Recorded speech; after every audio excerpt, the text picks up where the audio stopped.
I can't believe this.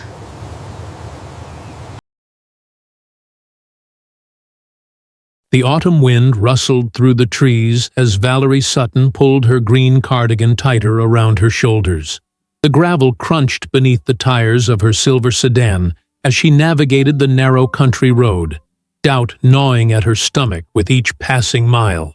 She knew she shouldn't be doing this, showing up unannounced at her in-laws' countryside house, but the growing distance between them since her wedding 2 months ago had become impossible to ignore. Valerie glanced down at her wedding ring, still gleaming with newness against her slender finger. At 39, she had almost resigned herself to never finding the one. Then Nathan Reed had walked into her life last year with his warm smile and quiet confidence, and everything had changed. Their whirlwind romance had culminated in a small but elegant ceremony, and Valerie had been certain she'd found her happily ever after. But since the wedding, something had shifted with his parents, Margot and Wesley Hargrove. What had once been warm, welcoming conversations had turned into strained, perfunctory exchanges. Phone calls went unanswered. Dinner invitations were politely declined. Something wasn't right. "You're overthinking this," Nathan had assured her before leaving on his 3-day business trip. "Mom and Dad are just getting older. They've always been private people." But Valerie couldn't shake the feeling that there was more to it, which is why she was now driving to their countryside home with a trunk full of groceries, the same ones Nathan diligently delivered every week. The wooden mailbox marked with Hargrove appeared around the bend, and Valerie slowed her car. Through the trees, she could see the charming 2-story house with its wraparound porch and blue shutters. It was exactly the kind of place she'd imagined retiring to someday. Maybe that was part of the problem. She was an intruder in their well-established family dynamic. At 42, Nathan was their only child, and for decades it had been just the 3 of them. She parked beside Wesley's old pickup truck and took a deep breath, adjusting her glasses and smoothing her chestnut waves. The groceries would be her excuse. Nathan was away, but she didn't want them to go without their weekly necessities. Reasonable, thoughtful, even. Valerie popped the trunk and gathered 2 paper bags in her arms, balancing them carefully as she approached the front steps. That's when she heard the voices through the partially open window. "We have to tell her soon, Wesley." Margot's voice was strained, urgent in a way Valerie had never heard before. "It's been 2 months since they got married. Every time I see her, I feel like I'm going to burst." Valerie froze mid-step, the grocery bag suddenly heavy in her arms. "Tell her what?" I know. Wesley's deep voice sounded weary. "But how do you just come out and say something like this? By the way, you might be our daughter and Nathan's sister? It would destroy them both." The world tilted beneath Valerie's feet. The grocery bag slipped from her grasp, sending apples rolling across the gravel drive. Sister? Their daughter? The words echoed in her head, making no sense yet striking terror into her heart. Her legs felt like water as she stumbled backward, knocking into a ceramic flower pot that shattered with a crash. The voices inside went silent. Footsteps approached the door. Valerie stood paralyzed, her mind racing through impossible scenarios. Had she misheard? Was this some kind of sick joke? She'd been orphaned at 10 years old when her parents died in an accident. She'd grown up with her maternal grandmother. There had never been any mention of adoption. The front door swung open, and Margot appeared, her silver-streaked hair pulled back in a neat bun, eyes widening in shock. "Valerie, what are you doing here, dear?" Behind her, Wesley appeared, his tall frame filling the doorway, his face ashen. The 3 of them stood frozen in a tableau of awkwardness, the broken pottery and scattered groceries between them like the physical manifestation of whatever secret had just been partially revealed. I brought groceries," Valerie finally managed, her voice sounding distant to her own ears. "Nathan's away, so I thought—" She couldn't continue. The words caught in her throat. "I heard what you said." Margot and Wesley exchanged a glance so laden with meaning that it confirmed Valerie's worst fears. This wasn't a misunderstanding. "Come inside." Wesley finally said, his voice gentle. "We should talk." The living room was cozy and familiar, with its stone fireplace and shelves of leather-bound books. Valerie had spent holidays here, had laughed, and shared meals in this very room. Now it felt like foreign territory. She perched on the edge of the sofa, hands clasped tightly in her lap to stop their trembling. "What did you mean?" she asked, her voice barely above a whisper. "About me possibly being your daughter? Nathan's sister?" The words felt absurd leaving her lips, yet the gravity in her in-laws' expressions told her this was no misunderstanding. Margot sat beside her, hesitating before covering Valerie's cold hands with her own. "We don't know for certain," she began, her voice trembling slightly. "That's why we haven't said anything. But there's a possibility." "How?" Valerie interrupted, pulling her hands away. "My parents were Thomas and Eleanor Sutton. They died when I was 10 years old. I grew up with my grandmother. There was never any mention of adoption." Wesley sank into his armchair, suddenly looking every one of his 67 years. "It's complicated, Valerie, and we don't have all the answers. That's why we wanted to wait until we could all sit down together. You, Nathan, and us. But Nathan doesn't know either." The idea that her husband was equally in the dark offered small comfort. "No," Margot said. "We never told him about—" She trailed off, looking to Wesley. "About the baby we had to give up," Wesley finished, his voice thick with emotion. "A little girl, born 2 years after Nathan." Valerie's mind raced. She was 40, and Nathan was 42. The timing fit, but that didn't mean anything. It couldn't be true. It couldn't. "Why would you think it's me?" she asked, desperation edging her voice. "What possible reason could you have to believe I'm your daughter?" The last word stuck in her throat like a shard of glass. Margot and Wesley exchanged another look, and Valerie had the sense they were deciding how much to reveal without Nathan present. "When we visited your apartment after the wedding," Margot began carefully, "I noticed something in your bedroom, on your nightstand. A necklace with an incomplete infinity symbol." Valerie's hand instinctively went to her throat, where the necklace often hung. She'd taken it off that morning in her rush to leave. "My necklace? What does that have to do with anything?" "It was a family heirloom," Wesley explained, his voice unsteady. "It belonged to Margot's mother, then to Margot. When we had to give up our daughter, we left it with her, as a promise that we'd come back for her someday, when things got better." His voice broke on the last word. Valerie's mind flashed to the silver pendant with its unique design, an infinity symbol with a small gap in the loop. She'd always found it oddly compelling, that broken forever. But it wasn't originally hers. "That necklace belongs to Rachel," she said, the realization hitting her like a thunderbolt. "Rachel Harris, my best friend." The color drained from Margot's face. Wesley leaned forward, his hands gripping the arms of his chair. "Your friend?" he asked hoarsely. "The necklace belongs to your friend?" "Yes," Valerie said, her thoughts racing. "She gave it to me about 6 months ago. She was cleaning out her apartment, getting rid of old things. She said—" Valerie paused, trying to remember Rachel's exact words. "She said it was from her past, and she wanted to move forward."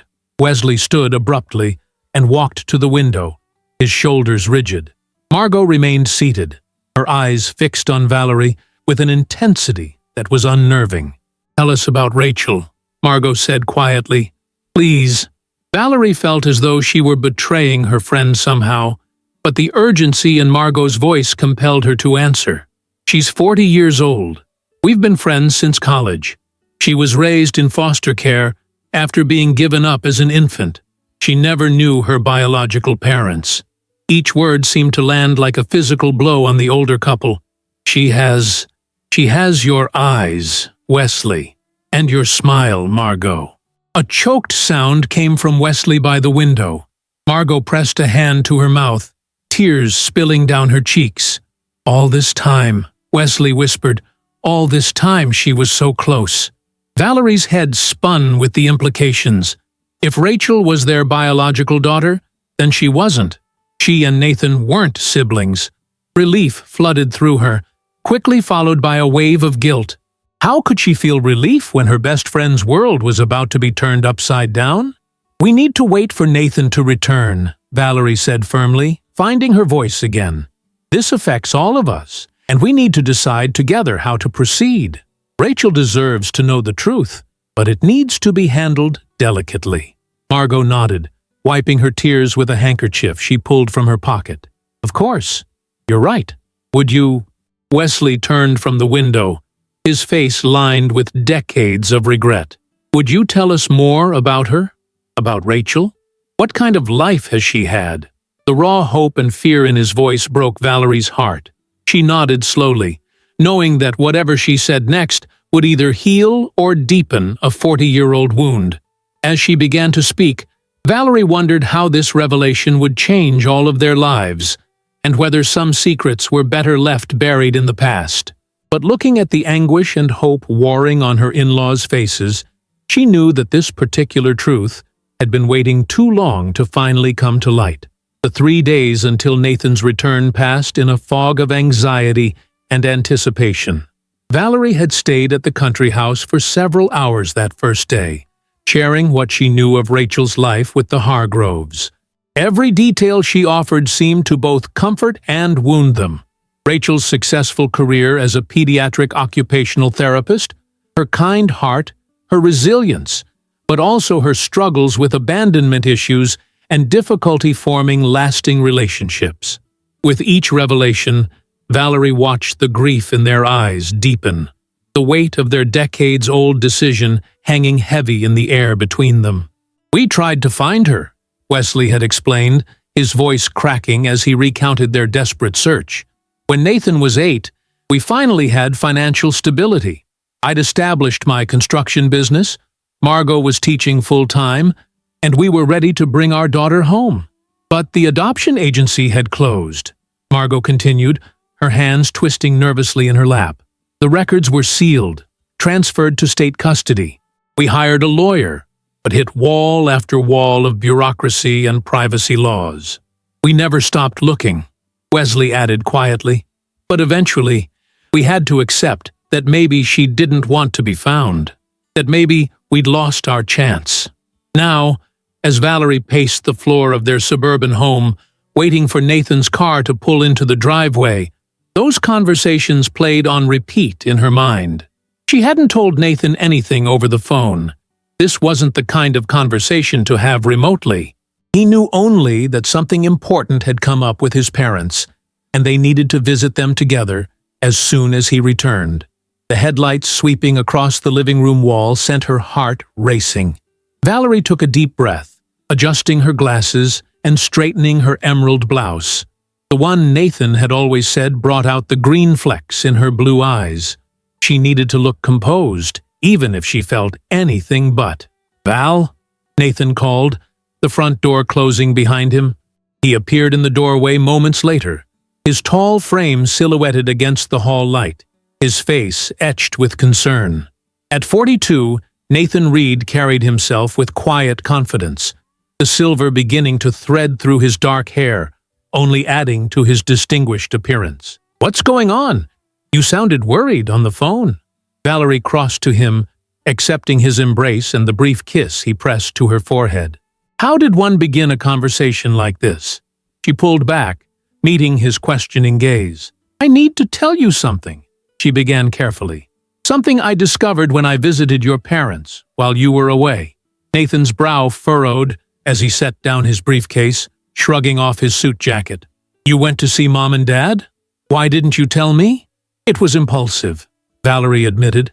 "I was worried about them, about how distant they've been since the wedding. I thought maybe if I went alone, they might open up to me." A wry smile touched Nathan's lips. "And did they?" "Not exactly. I overheard something, Nathan. Something they'd been keeping from both of us." She guided him to the sofa, sitting beside him and taking his hands in hers. "There's no easy way to say this, so I'll just say it. Your parents had another child after you. A girl. They had to give her up for adoption." Nathan's expression shifted from confusion to disbelief. "What? No. That's impossible. They would have told me. But even as he said it, doubt crept into his voice. They were going to, Valerie assured him. They've been struggling with how to tell us both since we got married because… She hesitated, then continued, because they thought I might be that child, that I might be your sister. Nathan recoiled as if struck, his face draining of color. That's insane, he stammered, rising to his feet and pacing a short circuit before the fireplace. How could they possibly think that? Based on what? The necklace, Valerie explained. The silver one with the broken infinity symbol. They left it with the baby as a kind of promise that they'd come back when they could. When they saw it at our apartment after the wedding, they thought, "But it's not yours," Nathan interrupted, his analytical mind already working through the puzzle. "That necklace belongs to Rachel. You borrowed it for our wedding. You're something borrowed." The relief in his voice was palpable. "I didn't borrow it. She gave it to me a few months ago when she was purging old possessions," Valerie corrected gently. "But yes, it was originally Rachel's." Nathan stopped pacing, the implications hitting him. "Rachel? Your best friend Rachel?" He sank back onto the sofa, running a hand through his hair. "Are you saying that Rachel might be my sister?" Valerie nodded. "The timing fits. She's 40, 2 years younger than you. She was given up for adoption as an infant. And when I described her to your parents, Nathan, she has your mother's smile and your father's eyes. They saw it immediately, just from my description." Silence fell between them, broken only by the ticking of the grandfather clock in the corner, a wedding gift from the Hargroves. Finally, Nathan spoke, his voice hollow. "All these years," he murmured. "All these years, I had a sister I never knew about. And now you're telling me she's been right under my nose the entire time we've been together?" He looked up, his eyes troubled. "How could they keep this from me?" "They were ashamed," Valerie said softly. "They felt they'd failed her, failed as parents. By the time they were able to provide for both children, it was too late. They couldn't find her. I think talking about it was too painful. So eventually, they just stopped." "We need to go see them," Nathan said firmly, standing again. "Tomorrow. I need to hear this from them directly." "And Rachel?" Valerie asked, the question hanging between them. "What do we tell her?" Nathan's expression softened with uncertainty. "I don't know. This is going to change everything for her. For all of us." He sat beside Valerie again, taking her hand. "What do you think we should do?" It touched Valerie deeply that even in his shock, Nathan valued her perspective. "I think Rachel deserves to know the truth," she said carefully.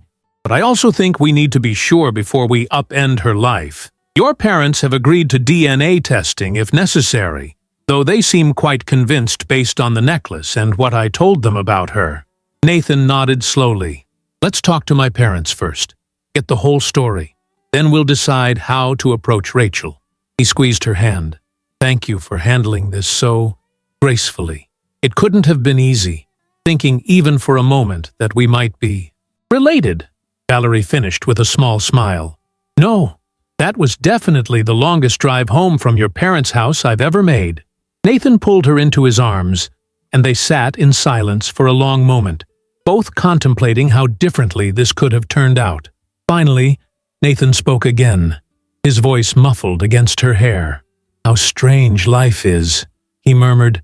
"To think that all this time, my sister has been your best friend, almost as if we were meant to find each other," Valerie finished. "All of us." The next morning dawned crisp and clear, the October sun painting the countryside in hues of gold and amber as they drove to the Hargrove home. Valerie glanced at Nathan, noting the tension in his jaw, the way his knuckles whitened as he gripped the steering wheel. She reached across to squeeze his arm reassuringly. "It'll be okay," she said, though she wasn't entirely convinced herself. The Hargroves were waiting on the porch when they arrived, looking like they hadn't slept much in the past 3 days. Margot rushed forward as soon as they stepped from the car, embracing Nathan with unusual fervor. "I'm so sorry," she whispered, pulling back to cup his face in her hands. "So sorry we never told you." Nathan's expression remained carefully neutral, but Valerie could see the hurt and confusion swimming beneath the surface. "Let's go inside," he said. "I think we have a lot to talk about." The four of them gathered in the living room, the same space where Valerie had learned the truth 3 days earlier. This time, Wesley had prepared a small photo album, which sat ominously on the coffee table between them. "We want to tell you everything," he began, his voice steadier than it had been during Valerie's last visit. "From the beginning." Over the next hour, the Hargroves recounted the full story. How they'd been young and desperately in love when Nathan was born, Wesley working construction jobs while finishing his degree at night, Margot teaching part-time while caring for their infant son. They'd been managing, just barely, when Margot discovered she was pregnant again. "We were overjoyed," Margot said, tears glistening in her eyes. "Terrified, but overjoyed. We wanted a big family." Then Wesley's father had fallen ill, requiring expensive care not covered by insurance. The construction company Wesley worked for had gone bankrupt, and the final blow, complications during Margot's pregnancy that required her to stop working months before her due date. "When she was born," Wesley continued, his voice thick with emotion, "she was perfect. 6 pounds, 2 ounces. Dark hair like yours, Nathan." He opened the photo album, revealing a single Polaroid of a tiny infant swaddled in a pink blanket. "We named her Grace." Nathan stared at the photo, the first image he'd ever seen of his sister. "Grace," he repeated softly. "We tried for 3 months to make it work," Margot said. 3 months of falling deeper into debt, of having to choose between medicine for your grandfather or formula for the baby, of watching Wesley work himself to exhaustion, taking any job he could find. Wesley took over, describing how they'd finally made the heart-wrenching decision to give their daughter up for adoption, believing she deserved better than the precarious existence they could offer. "We chose what we thought was a reputable private adoption agency," he explained. "They promised to place her with a loving family who could provide all the things we couldn't. They allowed us to leave one item with her, the necklace. My mother's necklace," Margot added, with the broken infinity symbol. Wesley had planned to complete the loop when we brought her home again. It was our promise to her, and to ourselves. Nathan had remained silent throughout their explanation, his expression unreadable. Now he leaned forward, elbows on his knees. "Why didn't you tell me?" he asked, the hurt finally bleeding through his composed facade. "All these years, I had a sister out there somewhere, and you never said a word." Margot and Wesley exchanged a glance laden with decades of shared regret. "At first, you were too young to understand," Margot explained. "Then, when we tried to find her and couldn't, it seemed cruel to tell you about a sister you might never meet." As time passed, Wesley added, it became harder to find the right moment. How do you tell your teenage son that you gave away his sister, or your college graduate, or your grown man about to be married? He shook his head. There was never a good time, and the longer we waited, the more impossible it seemed. Nathan absorbed this in silence, his gaze returning to the single photo in the album. "And now you think this Grace, my sister, is Rachel? Valerie's friend, Rachel?" "We don't think," Margot said softly. "We know. Everything Valerie told us. Her age, her background in foster care, the necklace. It has to be her. We'd like to meet her," Wesley added, looking to Valerie. "If she's willing." All eyes turned to Valerie, who felt the weight of her role as the connection between Rachel and the family she never knew she had. "Rachel has spent her whole life wondering about her birth parents," she said carefully, "but that doesn't mean this will be easy for her. She's built a life, an identity, without you. We need to respect that this might be a shock, maybe even unwelcome news." "Of course," Margot said quickly. "We don't expect anything from her. We just want her to know that she was loved, that giving her up was the hardest thing we ever did, and not a day has passed that we haven't thought of her." The raw emotion in her voice brought tears to Valerie's eyes. She glanced at Nathan, who seemed to be processing everything silently, his gaze still fixed on the photo of baby Grace. "I'll talk to her," Valerie finally said, "but I can't promise how she'll react." As they left the Hargrove house that afternoon, the weight of responsibility settled heavily on Valerie's shoulders. She'd gone looking for answers about her in-laws' distant behavior, and instead had uncovered a family secret that would change all of their lives forever. Now she had to find a way to tell her best friend that everything she thought she knew about her origins had been called into question. And she had to do it without destroying the friendship they'd built over 2 decades. In the car, Nathan reached for her hand, interlacing their fingers as they drove in silence. The simple gesture conveyed what words couldn't: gratitude for her steadiness, acknowledgement of the delicate task ahead, and the certainty that whatever came next, they would face it together. But as the countryside gave way to suburbs, Valerie couldn't help wondering if some secrets were better left buried, and if in her quest to heal one family rift, she might inadvertently create another. "Another coffee?" Valerie asked, her voice too bright as she hovered beside Rachel at their usual corner table in West Side Cafe. The Saturday morning ritual they'd maintained for years, coffee and pastries at 10 o'clock, now felt like a charade, with Valerie struggling to act normal while carrying the weight of what she knew. Rachel looked up from her phone, tucking a strand of auburn hair behind her ear. At 40, she had the kind of effortless beauty that turned heads, though she seemed perpetually unaware of it. The resemblance to Margot that Valerie had never noticed before now seemed glaringly obvious. The same high cheekbones, the same slight dimple in the left cheek when she smiled. "I'm good," Rachel replied, setting her phone down. "But you should get another. You seem tense this morning." Her perceptive hazel eyes, Wesley's eyes, studied Valerie with friendly concern.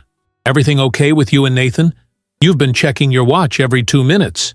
Valerie sank back into her chair, abandoning the coffee excuse. 5 days had passed since their meeting with the Hargroves, and she'd postponed this conversation twice already.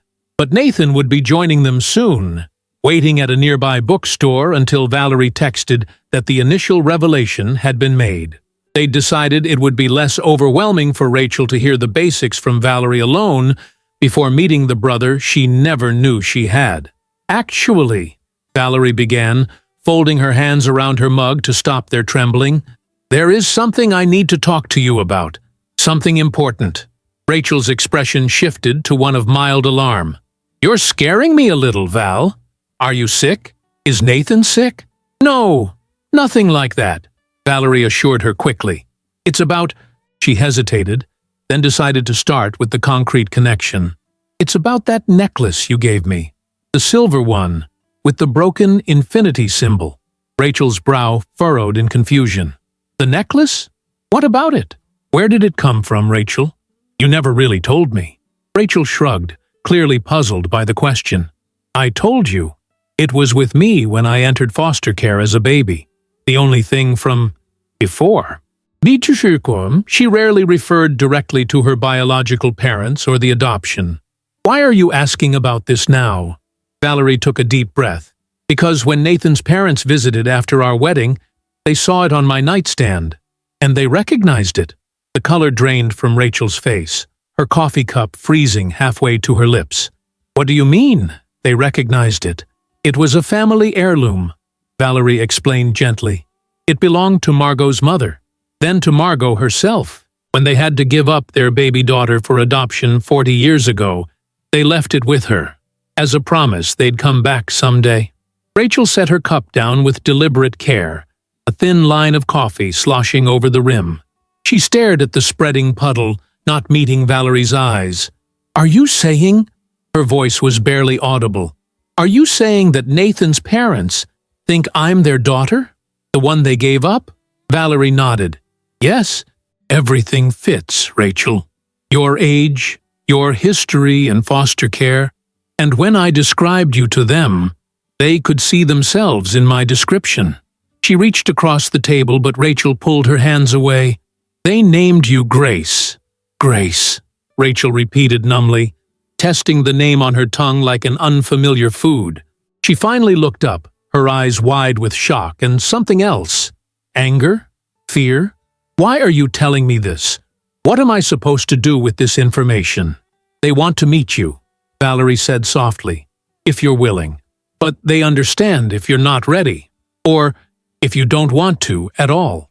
They wanted you to know that giving you up was the hardest thing they ever did, and they tried to find you when their situation improved. Rachel pushed back from the table, her chair screeching against the tile floor. This is too much, Val. I can't. She stood abruptly, gathering her purse and jacket with jerky movements. I need some air. Rachel, wait, Valerie pleaded, rising to follow her. I know this is a shock. A shock? Rachel turned, her voice rising enough that nearby patrons glanced their way. You're telling me that your in-laws are my birth parents, that your husband is my brother, that my entire life could have been different if they'd tried harder to find me. And you think shock covers it? That's not fair, Valerie said, lowering her voice. They did try to find you. The adoption agency closed. The records were sealed. They hired a lawyer, but not hard enough, Rachel cut in, her voice breaking. They didn't try hard enough. She backed toward the door. I need to be alone right now. Valerie watched helplessly as Rachel pushed through the cafe door and disappeared down the sidewalk. She sank back into her chair, her untouched croissant now a crumbled mess on her plate, much like the conversation she'd just attempted. With a shaky hand, she texted Nathan. It didn't go well. She left. I'm still at the cafe. His reply came moments later. On my way. Nathan arrived within minutes, sliding into the chair Rachel had vacated. What happened? He asked, his face lined with concern. Valerie recounted the brief, disastrous conversation. She was angry, she concluded, and hurt. I should have handled it differently, been more sensitive. There's no perfect way to drop a bombshell like this, Nathan reassured her, covering her hand with his. Give her time to process it. This has to be overwhelming. What if she never wants to meet your parents? Or you? Valerie asked, the question that had been troubling her since they'd learned the truth. What if this ruins our friendship? Nathan didn't offer empty reassurances. Instead, he said thoughtfully, if our roles were reversed, how would you feel? If you suddenly discovered that your entire understanding of your origins was incomplete? Valerie considered this. Betrayed, maybe, by the universe, if not by the people involved. Confused, angry that I'd spent my whole life wondering when the answers were so close all along. She sighed, but also curious.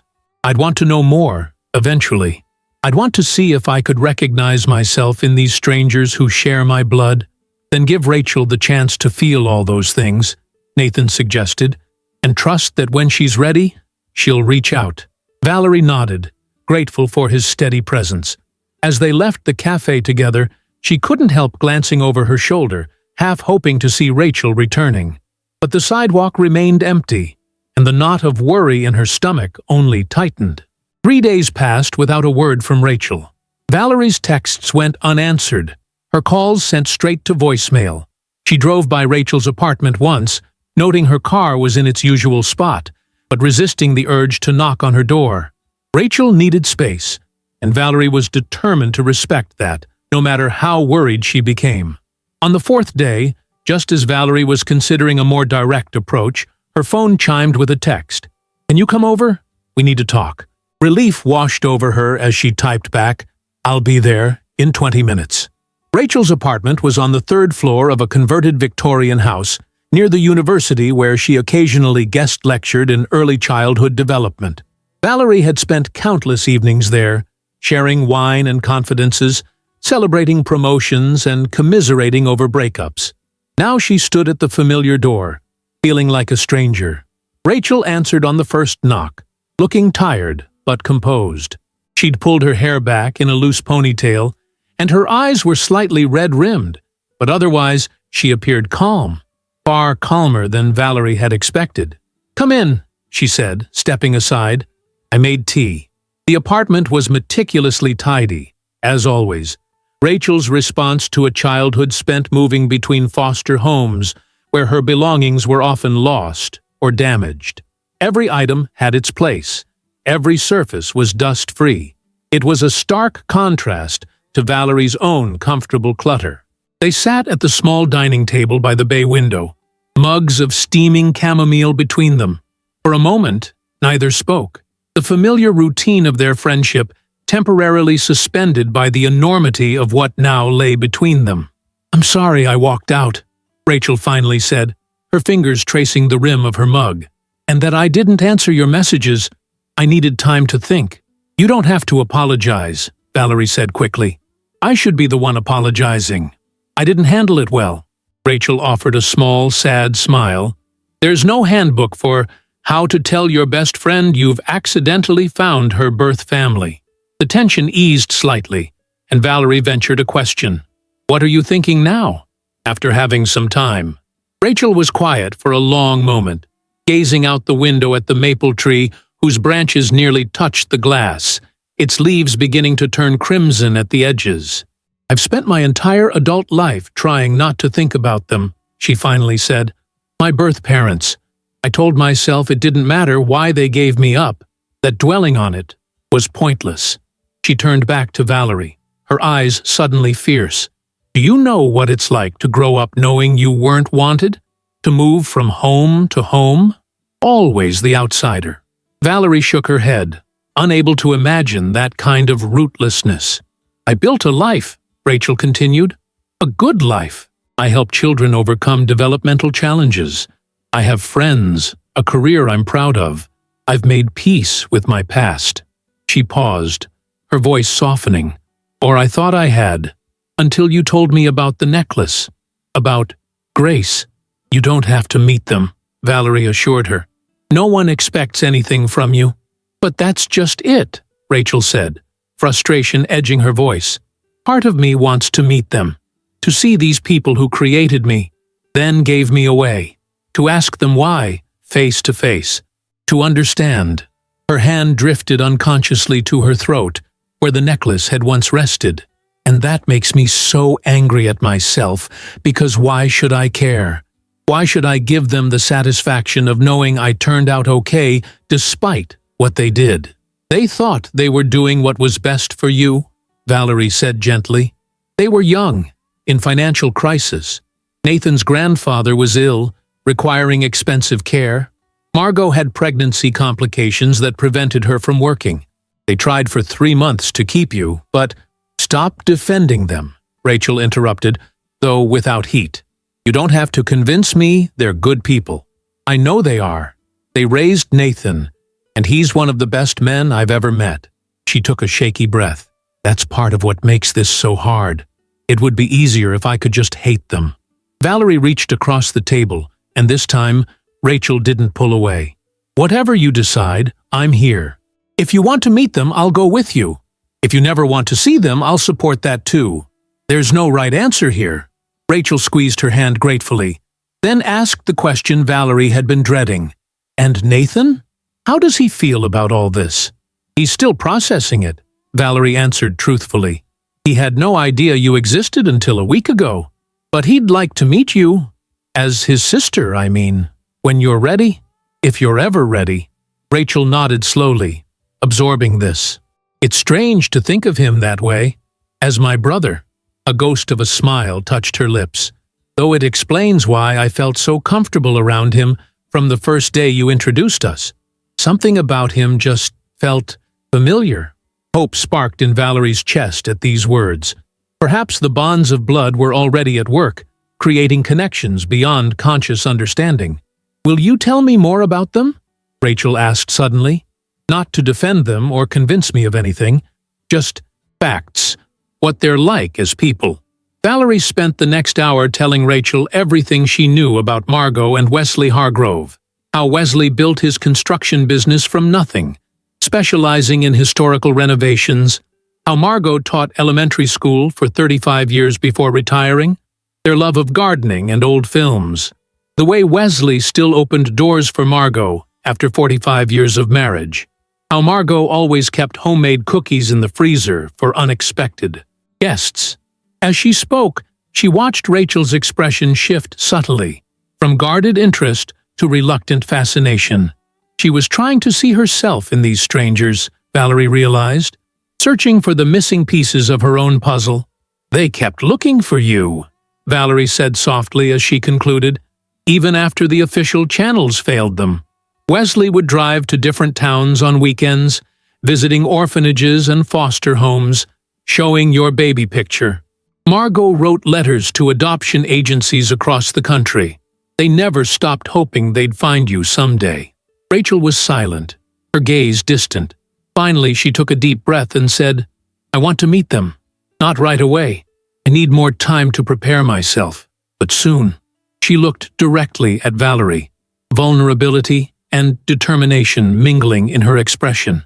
"Will you arrange it and be there with me?" Relief washed over Valerie. "Of course, whatever you need." P. As she left Rachel's apartment an hour later, Valerie felt lighter than she had in days. The revelation hadn't destroyed their friendship as she'd feared. Instead, it had added a new dimension to it, one that would require care and patience to navigate, but that held the potential for healing old wounds. She called Nathan from the car, sharing Rachel's decision and the tentative plans for a meeting the following weekend. "She's braver than I would be," Nathan remarked, audible relief in his voice. "Did she say anything about meeting me as her brother?" "One step at a time," Valerie cautioned. "But she did say something interesting, that you felt familiar to her from the beginning. I think on some level, she already recognizes the connection between you." As she drove home, Valerie contemplated how quickly life could change, how secrets long buried could surface unexpectedly, reshaping the landscape of relationships. 1 week ago, she'd been worried about her in-laws' distant behavior. Now she was helping her best friend prepare to meet the parents who had given her up 4 decades earlier. What would happen when Rachel finally came face to face with the Hargroves? Would there be forgiveness, understanding, or would old hurts prove too deep to bridge? And what of Rachel and Nathan? Could they build a sibling relationship after 40 years of living as strangers? The answers lay ahead, uncertain but full of possibility, like the road unwinding before her as she drove toward home. The day of the meeting dawned clear and crisp, autumn firmly established in the golden light and rust-colored leaves that skittered across the driveway of the Hargrove country house. Valerie had suggested neutral territory, a restaurant or cafe, but Rachel had surprised them all by requesting to see the Hargroves in their home. "If I'm going to understand who they are," she'd explained, "I want to see how they live, where they live." Now, as Valerie's car crunched over the gravel with Rachel in the passenger seat, she glanced sideways at her friend. Rachel sat perfectly still, her hands folded in her lap, knuckles white with tension. She looked elegant and professional in a forest green sweater and camel slacks. An armor of sorts, Valerie realized, dressed as if for an important client meeting rather than a family reunion. "We can still turn around," Valerie offered gently, bringing the car to a stop several yards from the house. "No one would blame you." Rachel shook her head, her gaze fixed on the 2-story farmhouse with its wraparound porch and blue shutters. "No, I've spent a week thinking about this moment. I need to see it through." She turned to Valerie, vulnerability flickering beneath her composed expression. "But thank you for being here. I couldn't do this alone." Sit. They'd arranged for Nathan to arrive 15 minutes later, giving Rachel time to meet her birth parents first, without the added complexity of a brother she never knew she had. As they approached the front door, it opened before they could knock. Margot stood in the doorway, her silver-streaked hair pulled back in a neat bun, her hands visibly trembling at her sides. For a long moment, the two women simply stared at each other, the physical similarities unmistakable now that Valerie knew to look for them. The same heart-shaped face, the same graceful carriage. Beside Margot appeared Wesley, tall and broad-shouldered even at 67, his weathered face a mask of barely contained emotion. "Rachel," Margot finally breathed, the name coming out like a prayer. You came. Rachel nodded stiffly, making no move to step closer. Yes, I wanted to hear what you had to say. Wesley cleared his throat, blinking rapidly. Please, come in. He stepped back, creating space in the doorway. We've been waiting a long time for this day. The living room was prepared for their arrival. Fresh flowers on the coffee table, a plate of cookies that no one would touch, photo albums discreetly set aside on the sideboard. Valerie took a seat on a wingback chair near the window, giving the three principal figures in this drama the sofa and armchairs that formed a loose circle in the center of the room. An awkward silence fell after they were seated, everyone suddenly uncertain how to begin. Valerie watched Rachel take in her surroundings, the bookshelves lined with well-read classics and modern novels alike, the watercolor landscapes that Wesley had painted himself, the collection of antique clocks that Margot had inherited from her father. Your home is lovely, Rachel finally said, her voice carefully neutral. How long have you lived here? 35 years, Wesley answered, seeming relieved to start with something factual. We bought it when Nathan was 7. It needed a lot of work then.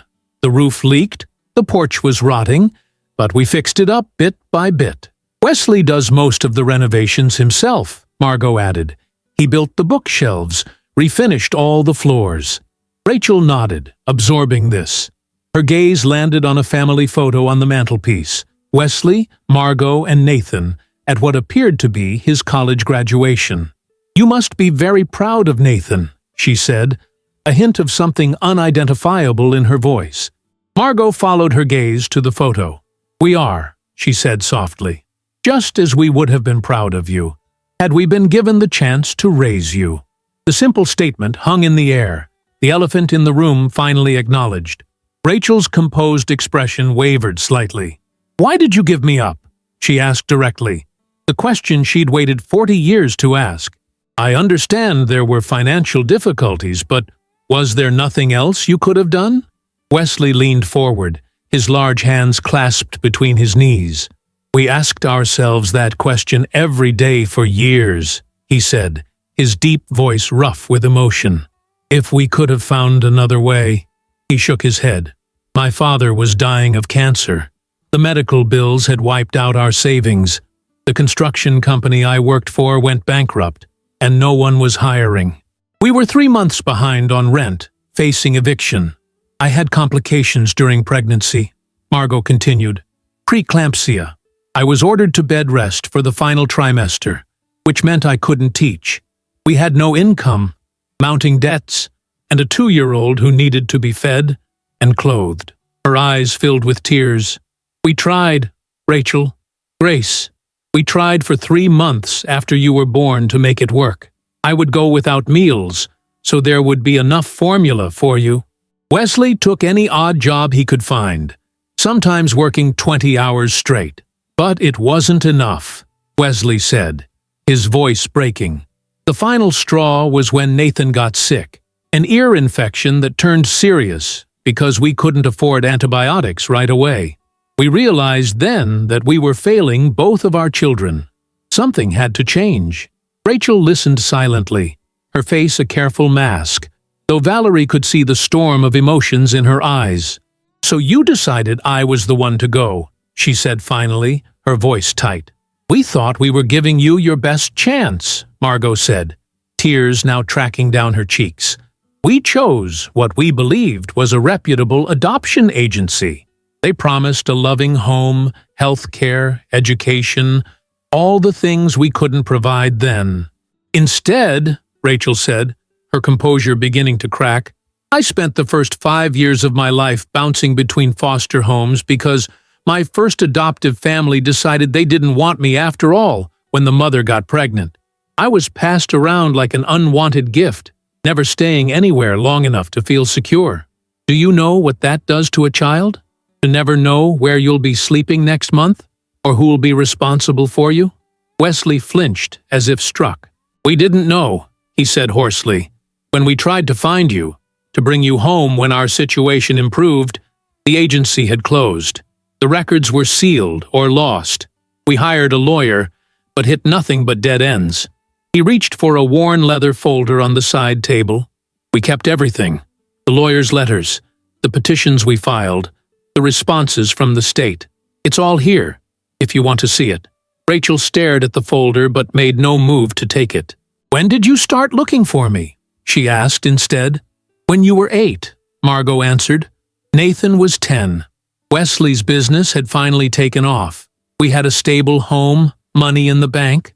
We were ready to be the parents you deserved." Her voice broke. "But we were too late." A tense silence fell, broken only by the ticking of the grandfather clock in the corner. Valerie watched Rachel struggling to reconcile the narrative she'd constructed over a lifetime, of parents who hadn't wanted her, with the heartbroken couple before her who had spent decades regretting their decision. "May I see the photo?" Rachel finally asked, gesturing to the small album Valerie had mentioned seeing during her first visit. "The one of me as a baby?" Margot nodded quickly, reaching for the slim photo album on the sideboard. She handed it to Rachel with trembling hands. "There's only the one," she said apologetically. "We couldn't afford a camera then. A nurse at the hospital took this with a Polaroid and gave it to us." Rachel opened the album to the single photo, a tiny infant with dark hair swaddled in a pink hospital blanket. Her finger hovered over the image, not quite touching it. "You named me Grace," she said softly. "After my grandmother," Margot explained. "Grace Eleanor Hargrove. She was the strongest woman I knew, and I wanted you to carry her strength with you, even if you wouldn't know where it came from." Something shifted in Rachel's expression, a softening, almost imperceptible. "My middle name is Eleanor," she said quietly. "My adoptive parents, the ones who finally kept me when I was 5, they told me it was on my original paperwork. They kept it when they renamed me Rachel." Margot's hand flew to her mouth, fresh tears welling. "They kept part of your name," she whispered. "All this time, you've carried a piece of your history with you." Rachel nodded, still looking at the photo. "I used to make up stories about you," she admitted, her voice almost inaudible. "When I was little, I'd tell myself you were secret agents or royalty in hiding, or that you'd died heroically saving others. Anything but the truth, I feared, that you simply didn't want me." Wesley made a strangled sound, rising abruptly and walking to the window, his broad shoulders shaking with silent sobs. Margot reached toward Rachel but stopped short of touching her. "Not a day has passed that we haven't thought of you," she said fervently. "Wondered where you were, if you were safe, if you were loved. Your birthday was the hardest. 40 candles we never got to light for you. 40 cakes we never got to share." She wiped her tears with the back of her hand.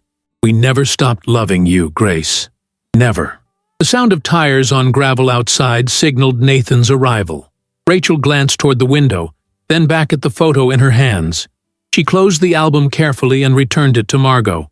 "I don't know if I can forgive you yet," she said honestly. "Maybe someday, but not today. Too much was lost." She took a deep breath.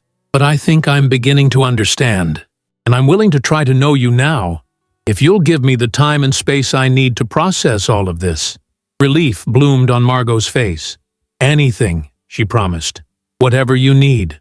The front door opened, and Nathan stepped into the foyer, hesitating when he saw the emotional tableau in the living room. Valerie rose to greet him, squeezing his hand reassuringly as she led him into the room. Rachel stood as he entered, their eyes meeting across the space. 40 years of separation, of parallel lives unknowingly connected, crystallized in that moment of recognition. They had met dozens of times before as Valerie's husband and Valerie's friend, but never as brother and sister. "Hey, Rachel," Nathan said softly, uncertainty in his voice. "Nathan?" she replied, a faint smile touching her lips despite the tears shimmering in her eyes. "I guess we have a lot to talk about." He nodded, moving cautiously into the room.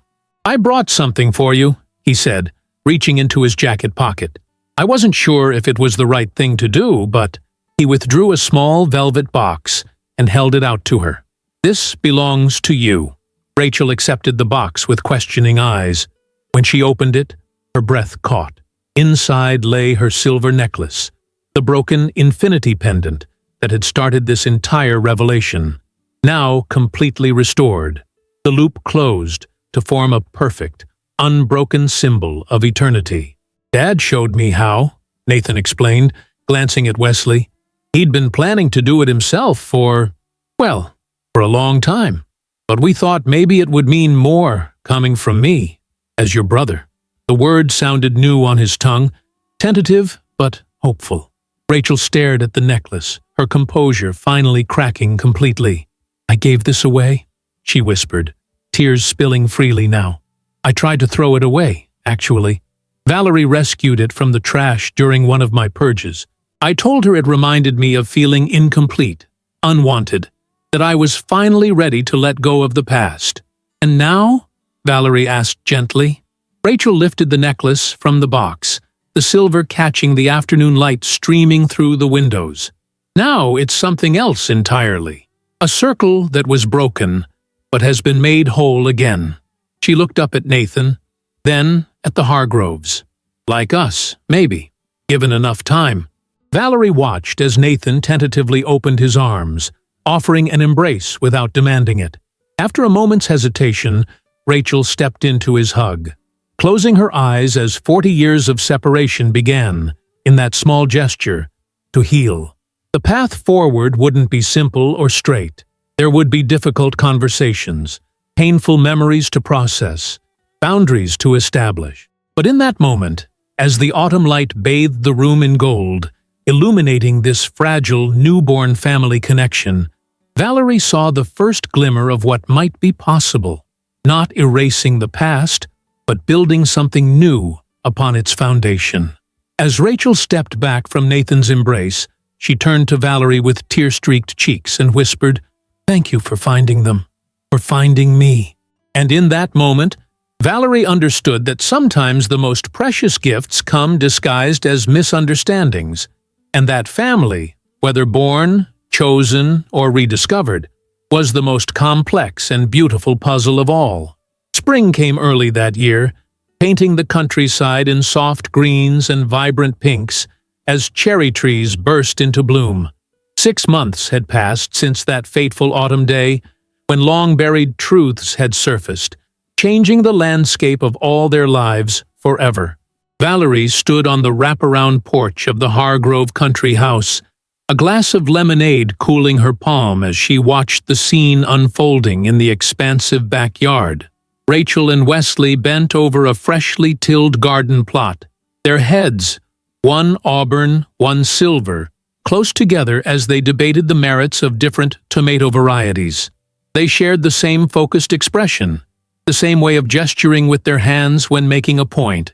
These similarities, once invisible, now seemed so obvious that Valerie wondered how she could have missed them all those years. "They're at it again," Nathan said, joining her on the porch. He slipped an arm around her waist, pressing a kiss to her temple. "Dad's convinced her that heirloom varieties are the only way to go, but Rachel's arguing for disease-resistant hybrids. Neither one will back down." Valerie smiled, leaning into his embrace. Stubbornness runs in the family, apparently. The path to this peaceful Sunday afternoon had not been straight or simple. The first months after the revelation had been a delicate dance of cautious connections and occasional retreats. Rachel had needed space. Sometimes days or weeks would pass with minimal contact, as she processed 40 years of complex emotions. The Hargroves had respected her boundaries, never pushing, though Valerie had seen the hope that flared in their eyes whenever Rachel reached out. Nathan had approached his newfound sibling relationship with characteristic patience, suggesting casual coffee meetings or walks rather than emotionally charged family gatherings. Slowly, conversation by conversation, they had begun to build a connection not defined by their shared blood, but by genuine interest in each other's lives and perspectives. "Lunch is ready," Margot called from the doorway behind them, wiping her hands on an apron dotted with flour. "Someone needs to rescue that garden plot before those two plan the entire summer's harvest without putting a single seed in the ground." Valerie laughed, turning to help bring the platters of food to the large wooden table on the porch. A table that Wesley had crafted himself over the winter months, designed to seat 8 comfortably. A family table, he had explained simply when he unveiled it at Christmas, their first holiday together. The meal was relaxed and joyful, conversation flowing naturally between garden plans, Rachel's latest work challenge with a particularly difficult case, and Nathan's upcoming business trip to Chicago. Watching them, no one would guess that this family unit was newly formed, still finding its rhythms and boundaries. There was an ease between them now that had been hard-won through honest conversations and mutual respect. "I almost forgot," Margot said as they finished the strawberry shortcake she'd prepared for dessert. "I found something yesterday while spring cleaning." She disappeared into the house, returning moments later with a dusty photo album bound in faded blue leather. Wesley's mother put this together years ago, family photographs going back 3 generations. "I thought you might like to see it, Rachel." Rachel accepted the album with careful hands, something like wonder crossing her face. 3 generations? I've never seen pictures of our ancestors before. "Our family has been in this region for over 100 years, Wesley explained, his voice warm with pride. "Farmers, mostly, then builders. My grandfather laid the foundation for that old brick library downtown back in 1928.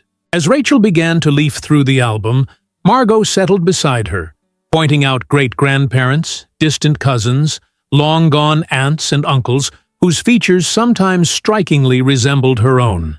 Valerie watched her friend's face, seeing the profound impact of this simple gift, a visual representation of belonging, of history, of roots she had never known she had. "I've been thinking," Rachel said suddenly, looking up from a sepia-toned wedding photo of Wesley's parents. "I'd like to try something, if everyone's comfortable with it." She glanced around the table, uncharacteristically nervous. "I've been practicing my signature with a slight change." She reached for her purse, hanging on the back of her chair, and withdrew a folded document, smoothing it on the table. It was a legal form, the heading clearly visible. "Petition for adult name change." "I'm not changing my first name," she clarified quickly, seeing the startled expressions around the table. "I've been Rachel my whole life, and that's who I am. But I've never felt particularly attached to my last name. Harris was just the name of the family, who finally adopted me when I was 5. She took a deep breath. "I'd like to add Hargrove as my middle name, to become Rachel Hargrove Harris." The silence that followed was charged with emotion. Margot's hand flew to her mouth, tears welling instantly. Wesley stared at the document, apparently unable to speak.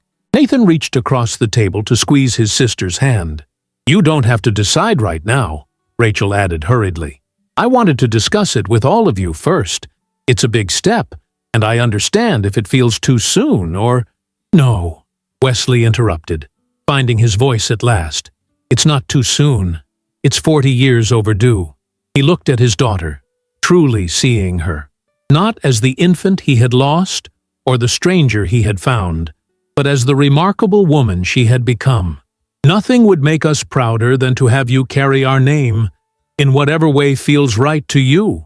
Margot could only nod in agreement, too overcome to speak. Rachel smiled, relief and something deeper, belonging, perhaps, washing over her face. "I have a court date next month," she said. "I was hoping you all might come with me. Make it a family occasion." "Of course," Nathan answered immediately. "We'll all be there." As the afternoon stretched into evening, they moved inside to the living room, where a gentle spring rain began to patter against the windows. Wesley built a small fire to ward off the chill, and conversation flowed easily, punctuated by laughter and the occasional comfortable silence that only comes with true familiarity. Valerie excused herself to make a fresh pot of coffee, and Rachel followed her into the kitchen. As Valerie measured beans into the grinder, Rachel leaned against the counter beside her, the silver infinity necklace gleaming at her throat. "I never thanked you properly," Rachel said quietly, "for bringing us together, for being the bridge." Valerie smiled, shaking her head. I just stumbled into a truth that was waiting to be discovered. The rest was all of you. Your courage, their patience, Nathan's steadiness. Still, Rachel insisted, if you hadn't gone to their house that day, if you hadn't heard their conversation, she touched the necklace, a gesture that had become habitual over the past months. I spent 40 years wondering where I came from, who I looked like, why I was given away. I built walls around those questions, convinced myself they didn't matter. But having answers, her voice caught, having answers has healed something in me I didn't even know was broken. Valerie abandoned the coffee preparations to embrace her friend. I'm just grateful it didn't come between us, she admitted. When you walked out of that cafe, I was terrified I'd lost you. Rachel pulled back, meeting Valerie's eyes with a steady gaze. Never, she promised. You're still my best friend. Now you're just my best friend, who also happens to be my sister-in-law. Our relationship has only gained dimensions, not lost them. A comfortable silence fell between them as Valerie resumed making coffee. Through the doorway, they could see Nathan showing Wesley something on his phone, both men laughing, while Margot sorted through old photographs, occasionally holding one up for their inspection. It's still surreal sometimes, Rachel confessed, watching them. Having a family after all these years. Parents. A brother. She glanced at Valerie with a smile. A sister-in-law, who's also my best friend. Life has a way of surprising us, Valerie agreed. A year ago, I was worried about why my in-laws seemed distant after the wedding. Now look at us. As they rejoined the others with fresh coffee, Wesley was recounting a story from Nathan's childhood. His first attempt to build a treehouse that had ended with a sprained ankle, and a valuable lesson about the importance of proper supports. You've always been one to learn things the hard way, Margot teased her son affectionately. Speaking of learning things, Nathan said, Rachel and I have news. He glanced at his sister, who nodded encouragement. We've decided to start a scholarship fund together for foster children aging out of the system who want to pursue higher education. We're calling it the Grace Eleanor Foundation, Rachel added, her voice steady despite the emotion evident in her eyes. To honor the name I was given at birth and the journey that brought me here. Valerie felt her heart swell with pride and love for these two people who had found each other so unexpectedly and were now creating something meaningful from their shared history. That's wonderful, Wesley said, his voice thick. Truly wonderful. We thought you might want to be involved, Nathan continued, not just financially, but in shaping the mission, reviewing applications. These kids need more than just money. They need mentors, connections, people who believe in their potential. We'd be honored, Margot said without hesitation, reaching for Wesley's hand. As the conversation turned to the practicalities of establishing the foundation, Valerie found herself stepping back mentally, observing the scene with a sense of wonder. The Hargroves and Rachel were leaning forward, engaged and animated, their similar mannerisms and expressions revealing their shared DNA in countless subtle ways. They were no longer tentative strangers connected by a shocking revelation, but a family, complicated and imperfect, still healing from old wounds, but genuinely committed to their newfound bonds. Later, as the evening wound down and they prepared to depart, Rachel pulled Valerie aside once more, pressing something into her palm. I want you to have this, she said. Valerie opened her hand to find a delicate silver charm in the shape of a bridge. What's this for? For being the bridge that connected us, Rachel explained. I'm having identical ones made for everyone in the family. We'll all wear them as a reminder that sometimes the most unexpected connections become the most important ones in our lives. Tears pricked Valerie's eyes as she closed her fingers around the small silver token. It's perfect, she whispered. Outside, the spring rain had stopped, leaving the world washed clean and fragrant. Stars were beginning to appear in the darkening sky as they said their goodbyes on the porch. Hugs that had once been awkward were now natural and heartfelt. Plans were made for dinner the following weekend.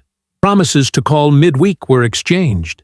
As Nathan started the car, Valerie glanced back at the house. Margot and Wesley stood on the porch, arms around each other, waving. Rachel lingered by her own car, the porch light catching the silver of her necklace, the once broken infinity symbol now whole, a perfect circle of connection. "Happy?" Nathan asked, reaching for her hand as they drove down the gravel drive. "Yes," Valerie answered simply. "Are you?" He was quiet for a moment, thoughtful. "I used to think our family was complete, just the three of us. Then you came along and made it 4. He glanced in the rearview mirror at Rachel's car following behind them. "Now we're 5, and somehow that feels exactly right. Like the missing piece of a puzzle we didn't know we were missing." Valerie squeezed his hand, thinking of the charm in her pocket and all it represented. 6 months ago, she had stumbled upon a family secret that could have torn relationships apart. Instead, it had created a bridge between past and present, between loss and healing, between strangers who shared the same blood. As they turned onto the main road, the last rays of sunset gilded the landscape in gold, and Valerie felt a profound sense of rightness settle over her. Some secrets, once revealed, could destroy, but others, like this one, could rebuild what was broken, reconnect what was severed, and restore what was lost. In trying to understand her in-laws' distance, she had inadvertently helped close a 40-year circle, bringing a family back together in ways none of them could have imagined.